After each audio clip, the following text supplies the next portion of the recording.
Hey everyone, welcome back. Today we're taking a deep dive into something kind of unexpected. Oh, Yeah, it's called The Little Book of Breath. Unlock the power for mind, body, and spirit. that sounds interesting. I know, right? And it's by Jim Van Wyck, and it's all about, Breath work. yes, breath work. I've Exactly. been hearing more and more about that lately. It's super fascinating and honestly kind of surprising. Like, there's so much to learn. I bet. Yeah, we're going to see what this book has to say about using breathing techniques to de-stress, Oh, yeah. improve your performance at work or the gym, even Right. boost your learning, or, maybe even tap into some spiritual growth. That's pretty powerful stuff. It is. And we'll see how practical it all is. Like, can you actually fit these techniques into a busy life? Yeah, that's a good question. Right. So we've got some interesting excerpts from the book itself, the book's description, Yeah. and even the trailer script. Wow, you came prepared. Always. So let's get started. One of the first things that really jumped out at me was this statistic. It says that emergency room visits for breathing problems have gone up by like a crazy 62% in the past decade. That's a lot. I know, right? And it's not just people with, existing health conditions. Really? Yeah. It's happening even among healthy folks, which is kind of scary. That's a little alarming. It is. And it gets even more interesting. The book tells this story about a woman named Sarah Chen. Okay. She's like this totally healthy software engineer, but she ends up in the ER because she feels like she can't breathe. Oh, wow. But all her tests come back normal. So what was going on? Turns out she was breathing inefficiently. So it's possible to breathe the wrong way? Apparently. And it seems like a lot of us are doing it without even realizing it. Like we've forgotten how to breathe properly. Exactly. And the book suggests that part of the problem is that our breathing has literally changed over time. What do you mean? Well, it talks about this anthropologist, Dr. Robert Kessler, who was studying ancient skulls back in the 80s. And he found that they had wider nasal passages, bigger sinus cavities, and stronger jaws in modern skulls. So their airways were just built differently. Yeah. They were designed for optimal breathing. And the book suggests that changes in our diet, especially, The rise of processed foods. exactly, that's led to weaker jaw development and as a result, more restricted airways. That's fascinating. Yeah, I know, right? So we're kind of set up for breathing problems from the start.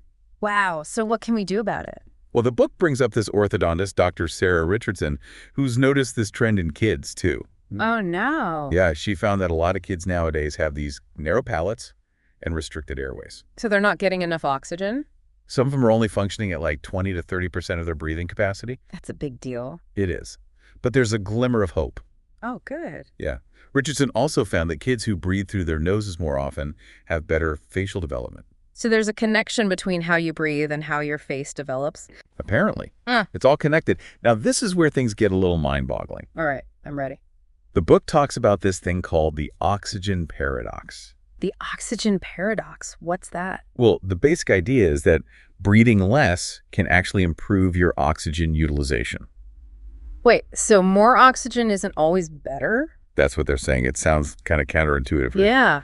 But the book dives into this research by Dr. Konstantin Buteyko. Okay. He was studying Soviet cosmonauts back in the 60s Yeah. and found that the ones who breathed less actually performed better.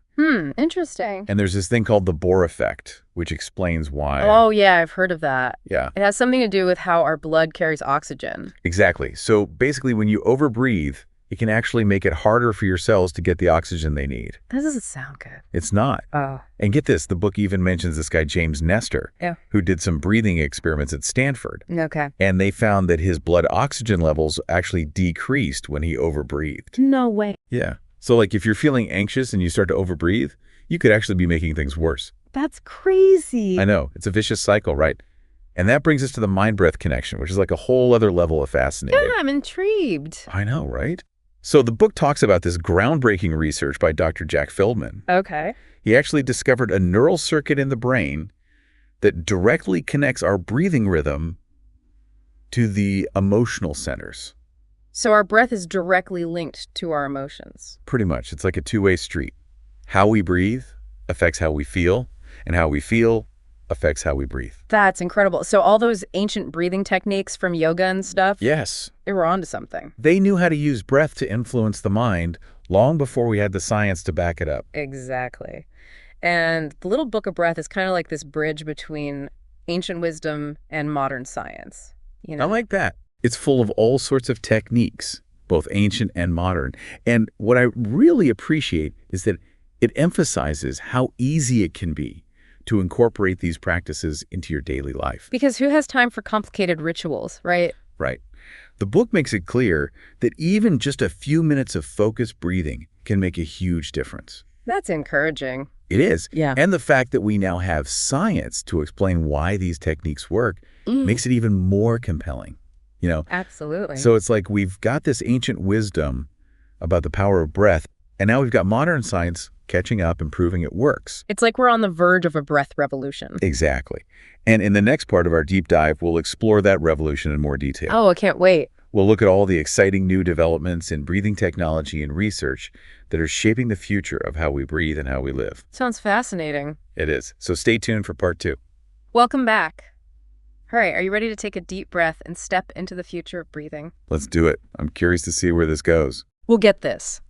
Imagine buildings that are designed to actually optimize your breathing. Buildings that can help you breathe better. It sounds crazy, right? But it's already happening. Really? Yeah, the book mentions these smart buildings in Singapore, and they have these special ventilation systems that adjust the air quality based on people's breathing patterns. So the building can sense how people are breathing. Exactly. And then it changes the air quality to optimize their breathing. That's incredible. So what if everyone's breathing really shallowly? Well, the system might pump in some fresh air or even open windows automatically if carbon dioxide levels get too high. Wow. It's like the building is breathing with you. That's a great way to put it. So what else is out there in the future of breathwork? Oh, there's so much. The book talks about schools in Stockholm that are using augmented reality to teach kids about breathing. Augmented reality? For breathing. Yeah. The kids can actually see their own breathing patterns and learn how to optimize them through these interactive games. That sounds amazing. Much more fun than just reading about it in a textbook. Right, and it's super effective too. The kids are showing better focus, improved emotional regulation, and even enhanced learning. Wow. It's incredible to think that something as simple as breathing can have such a profound impact. It really is. And it goes beyond just education, too. At the Mayo Clinic, they're developing AI-powered systems that can actually detect diseases through breath analysis. Wait, you're telling me they can diagnose illnesses just by analyzing your breath? Yep. It's super cutting-edge technology and incredibly sensitive, too. They can pick up on potential health issues months before traditional symptoms even appear. That's mind-blowing. Imagine the possibilities for preventive health care. Exactly. But of course, with any new technology, there are always ethical considerations, you know? For sure. Like what kind of things?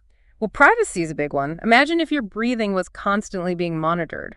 Yeah, that could get kind of creepy. Right. And who would have access to that data?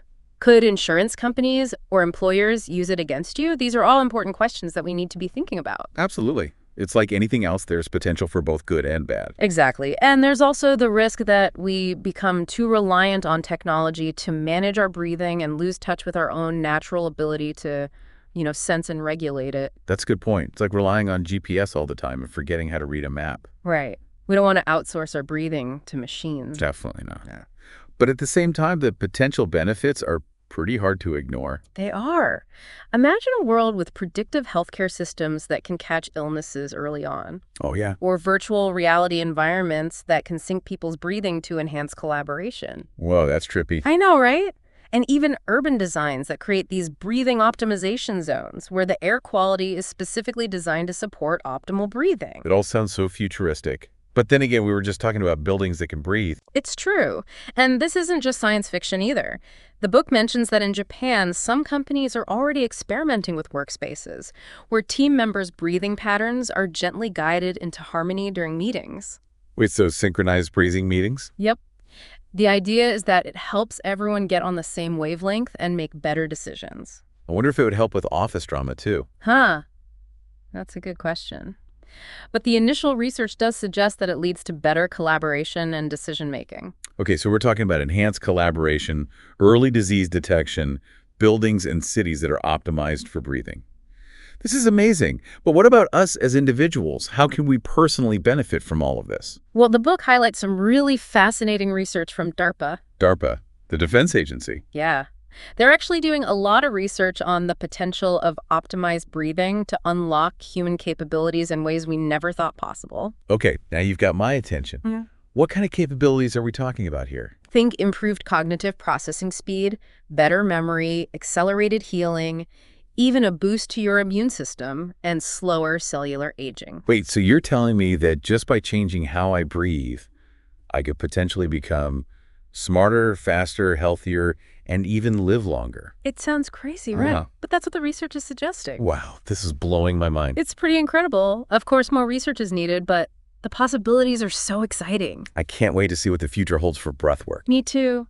And you know what? I think The Little Book of Breath is doing a great job of bridging that gap between the ancient wisdom and these cutting-edge discoveries. Yeah, it's like this book is encouraging us to reconnect with this most basic, essential function that we often take for granted, our breath. You said it. It's a call to action, to pay attention to our breath, explore its power, and use it to transform our lives. And that personal transformation is where all those individual techniques come in, right? Exactly. And that's what we'll be diving into in the final part of our deep dive. I can't wait. I'm already feeling more mindful of my breath just talking about all of this. It's amazing how just bringing awareness to our breath can have such an immediate effect. So stay tuned, everyone, for part 3, where we'll explore all the amazing techniques that the Little Book of Breath has to offer. Okay, so we've talked about the science and the future of breath work, but now I'm really excited to dive into the actual techniques. Yeah. You know, like what can we actually do to improve our breathing? I hear you. And that's where the Little Book of Breath really shines. It's packed with techniques, right? It is. And what's really cool is that it breaks them down based on what you're looking to achieve. Oh, so like if you're trying to reduce stress or improve your sleep or whatever. Exactly. So if you're a busy professional looking for some stress relief, the book recommends starting with the essentials. Okay, back to basics. I like it. What kind of techniques are we talking about? Well, first and foremost, nose breathing. Just breathing through your nose. It sounds simple, right? But so many of us are mouth breathers without even realizing it. True. I catch myself doing that sometimes. And the book explains all the benefits of nasal breathing, like it filters and warms the air and helps to calm the nervous system. I never thought about it like that. It's pretty amazing. And then there's simple breath meditation, which is basically just focusing on your breath and letting go of thoughts. That's a classic mindfulness technique, right? Exactly. And it's super effective for reducing stress and improving focus. Awesome. What else? Oh, there's this interesting one called CO2 tolerance training. CO2 tolerance training. What's that? It basically involves holding your breath for gradually longer periods of time. Really? That sounds kind of intense. It can be, but the idea is that it trains your body to use oxygen more efficiently. And that can help with anxiety. Yeah. And also athletic performance and even sleep quality. Huh. That's fascinating. It is. And there's also box breathing, which is apparently really popular with Navy SEALs. Navy SEALs. Yeah. They know a thing or two about stress management. Right. So with box breathing, you control your inhales, exhales, and breath holds in a specific pattern. Sounds kind of like a breathing workout. It kind of is. And it's great for calming the mind and improving focus. Okay, I'm adding that to my list. And then, of course, there's mindful breathing, which is just about paying attention to your breath without judgment. That's a good one for bringing yourself back to the present moment. Exactly. So those are some of the essentials that the book recommends for stress relief. Cool. Now, what about athletes? We talked about how breath work can enhance athletic performance. Oh, yeah, for sure. The book has a whole section for athletes. Okay, awesome. Yeah. What kind of techniques are we talking about here? Well, it goes into more detail on some of the techniques we've already mentioned, like Buteyko breathing and the Wim Hof method. Okay. But it also covers things like diaphragmatic breathing and pursed lip breathing, which can help improve lung capacity and endurance. And there was something about mouth taping for sleep. Yeah. It might sound strange, but it actually can help improve your breathing quality during sleep. Really? I've never heard of that. It's definitely not for everyone, but the book explains how it can be beneficial for some people. Interesting. I'm definitely adding this book to my reading list. Now, what about those ancient yogic breathing practices? You know, like pranayama and stuff. The book has a whole section dedicated to yogic breathing. It's awesome. Oh, cool. Yeah, it talks about Kapala body, which is also called skull shining breath. That sounds intense. Very energizing. Yeah. And then there's Brahmari, or bee breath, which uses a humming sound to calm the nervous system. Bee breath. I like the sound of that. It's really relaxing. And there's Samavriti, which is all about equal breathing, making your inhales and exhales the same length. Okay. And Nadi Shodhana, or alternate nostril breathing, which is great for balancing the energy in the body. Wow, there's so much variety. There really is. And the book does a great job of explaining each technique and how to do it properly. Now, I did notice that the book description mentions some techniques like rebirthing breathwork and holotropic breathwork. Those sound pretty intense. Yeah, those are usually practiced under the guidance of a trained facilitator because they can be really powerful and bring up a lot of emotions. So maybe not something to experiment with at home on your own. Probably not. But the book does have information on finding qualified practitioners if you're interested. Well, it seems like the little look of breath really does live up to its promise. There's a technique for everyone, no matter what you're looking to achieve. I agree. And one of the things I love about this book is how encouraging it is about making these techniques a part of your daily life. Yeah, it doesn't have to be this big, complicated thing. Right. You can just incorporate a few minutes of breath work into your morning routine or your commute or even while you're waiting in line. It's so accessible. And you don't need any fancy equipment or anything. Exactly. It's like having this incredible tool for well-being right under your nose, literally. Haha, that's a good one. Now, speaking of noses, remember how we talked about the book trailer, mentioning a link between mastering your breath and financial success? Oh, yeah. It said something about better breathing leading to better financial decisions and even higher incomes. It's a pretty bold claim.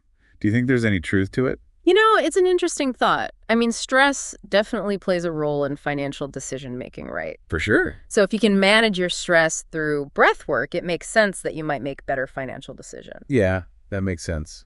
Maybe there's more to it than we realize. It's definitely something to ponder. And you know what? That's what I love about exploring these topics. Me too. It opens up so many new possibilities and makes you question things you might have taken for granted. Exactly. And the Little Book of Breath has definitely given us a lot to think about. It has. I highly recommend checking it out if you're curious about exploring the power of your breath. I second that. And for everyone listening, why not take a moment right now to just notice your breath? Feel the air flowing in and out, the gentle rise and fall of your chest or your belly. It's such a simple act, yet so profound. It really is. And as we've learned today, our breath is a powerful tool for well-being and transformation. So keep breathing, everyone, and keep exploring. Thanks for joining us on this deep dive into the Little Book of Breath. We'll see you next time.